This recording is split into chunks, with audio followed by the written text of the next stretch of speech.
All right. So today we are going to find out whether you are running a business or whether you're hustling, because a lot of times people tend to confuse the two of them. They tell you, oh, I'm a business person or I'm an entrepreneur.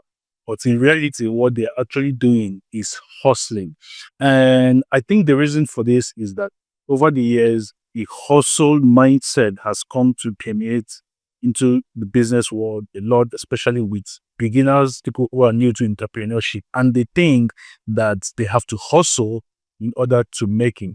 Now, of course, everybody has to start somewhere, but at some point, you've got to sit down and ask yourself, am I really building a business or am I just running on a treadmill? So today we're going to talk about that and basically understand what that is. So are you building business, right? Or are you hustling, right? Because both of them are not the same thing. Never going to happen. So everybody starts out from here. Obviously, when you're starting with zero, when you're starting without a lot of experience, of course, you're going to start here. And what I need to do now is to explain the subtle differences between, or sometimes even obvious differences, right, between both of them. So let's start with the hustle thing, right? So when you're hustling, you're basically chasing daily, sometimes weekly income, right? And you want it now. You want it now. A lot of times, this is basically what everybody in the hustle mindset is. There's nothing, it is not consistent. It is not consistent at all. You're hustling, you're chasing every day, you're trying to make money today, you're trying to make money tomorrow, you're trying to make, and of course, every business tries to make money every day. But with the hustle mindset and the hustle culture, it is not consistent. And because it is not consistent, you really can't make informed decisions based on your activities, right? And then another difference is that a lot of times it is skills based. Skills based. Now, what does this mean? It means that you are selling either your time for money or you are selling the skill that you have, you're selling it for money. Now, this is not necessarily a bad thing, but you have to understand that there is so much one person can do, which is the fourth flaw of the hustle mindset. That flaw is that it is reliant on you alone, right? It is reliant on you alone. If you fall sick or God forbid a car hits you as you try to cross the road, you have to be in hospital for 8 weeks. Obviously, your business grinds to a halt because it is reliant on you. This is hustle. So while this is going to make you money, it's never going to allow you do a number of things. It's not going to allow you skill, which I'm going to explain a little bit, and it's really not going to allow you create wealth. So let's talk about actually building a proper business, right? So business, right? The first characteristic is that it is structured. It's structured, right? It is reliant on the efforts of the team.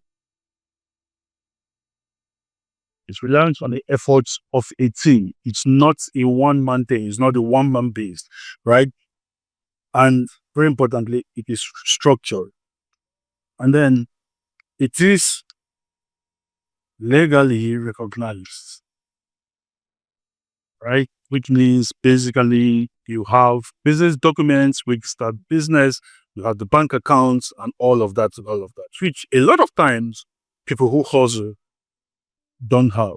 You know, one of the biggest tells for me that tells me that somebody is hustling rather than building a business is if I want to pay them for a service and I ask them for a bank account and they send me their personal bank account. No, okay, there's a hustler, right?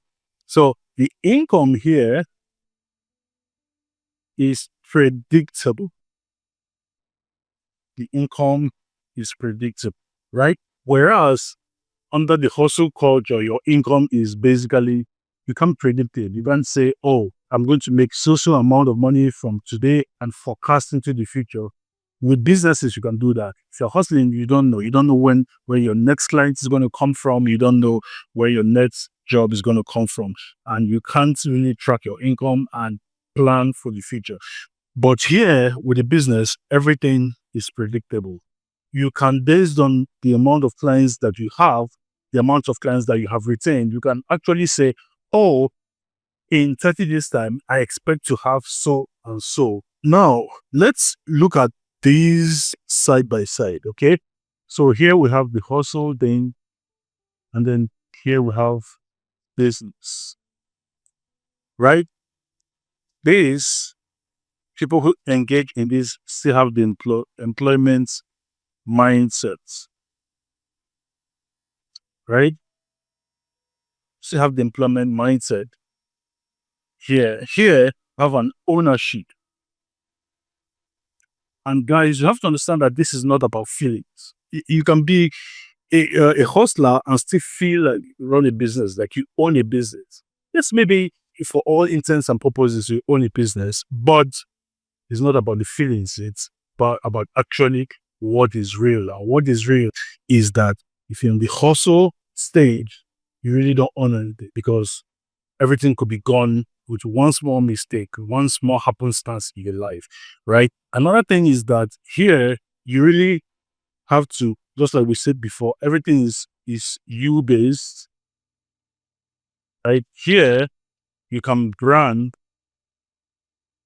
right? You can create assets that are independent of you, the business owner. So what I mean by that, for example, is that you can have trademarks, a proprietary system for delivering your product or your service or whatever it is that you have for sale.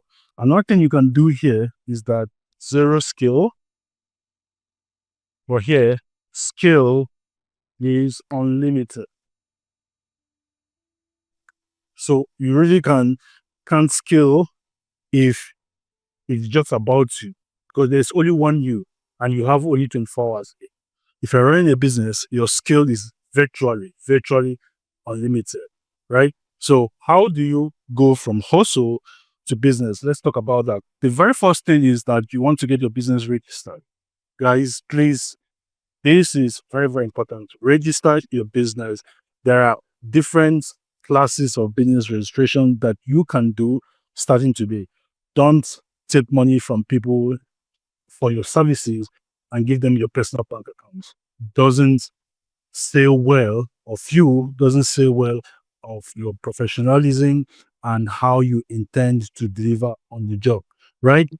So get your business registered, right? Start building assets. Start building assets, right?